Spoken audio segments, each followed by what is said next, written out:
L'intransigeance du nouveau gouvernement italien face aux migrants, le ministre de l'Intérieur d'extrême droite ne veut plus accueillir et veut fermer les ports. Pour le moment, le bateau humanitaire Aquarius est bloqué avec 629 personnes et nous sommes en direct avec Annelise Borge, journaliste Euronews. Bonjour, vous êtes justement à bord de ce bateau. Où êtes-vous et quelle est la situation à bord pour commencer ? Écoutez, nous sommes entre Malte et l'Italie en attente d'un port pour pouvoir désembarquer. C'est 629 personnes qui ont été récupérées dans la Méditerranée ce week-end. Parmi ces 629 personnes, on a des femmes, plus de 80 femmes, 7 femmes enceintes, des enfants de très bas âge. Donc ce n'est pas facile. Hein. Cela fait déjà plus de 20 heures que nous sommes dans cette même position, en stand-by. C'est une demande des autorités italiennes depuis le centre de coordination de sauvetage maritime à Rome, qui nous ont demandé de rester là en attendant de trouver un port, de déterminer quel sera notre port. La situation à bord, elle est très difficile. Il fait très chaud. C'est des personnes qui ont passé beaucoup de temps en mer, même avant d'être sauvées, même avant d'être récupérées par l'Aquarius, mais aussi par d'autres bateaux en mer et aussi par la garde côtière italienne. Et donc on parle des personnes qui sont fatiguées, qui ont envie de retrouver de la sûreté et de savoir surtout ce qui va se passer avec elles. Alors, est-ce qu'ils sont au courant un petit peu de ce qui se passe, de l'Espagne qui se dit prête à les recevoir, et puis là on vient de l'apprendre, de Malte qui va envoyer des ravitaillements?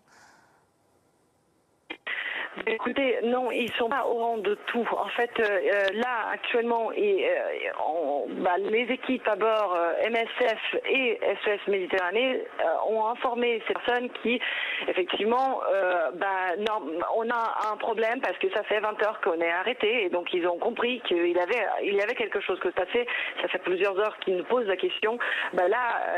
Les équipes à bord ont dû répondre à ces questions, mais avec presque plus de questions que de réponses. En ce moment, ils disent qu'on ne sait pas, on ne peut pas savoir exactement à quel port. Il y a eu beaucoup de craintes à bord par rapport à un possible retour vers la Libye.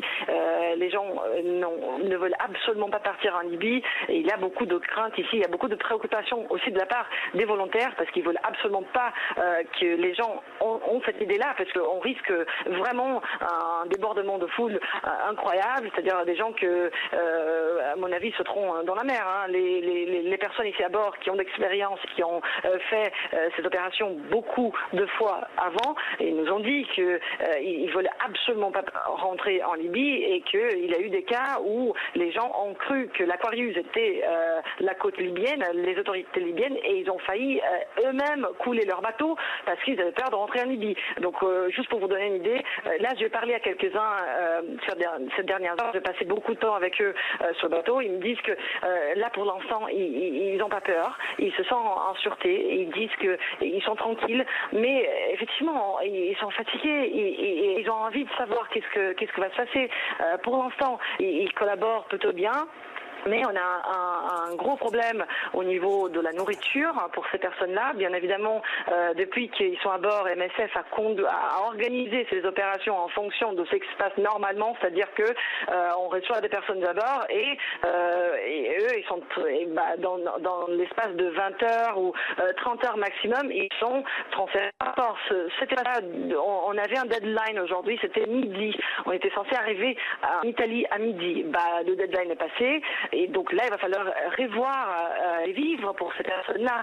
MSF et les équipes à bord nous informent qu'il est très probable qu'il n'y aura plus de nourriture après ce soir. Et donc, ils demandent avec urgence que les autorités italiennes prennent une décision. Et effectivement, pour l'instant, on n'a pas de confirmation, nous, à bord, de cette possible opération depuis Malte, parce que effectivement ici il faut que tout passe par Rome.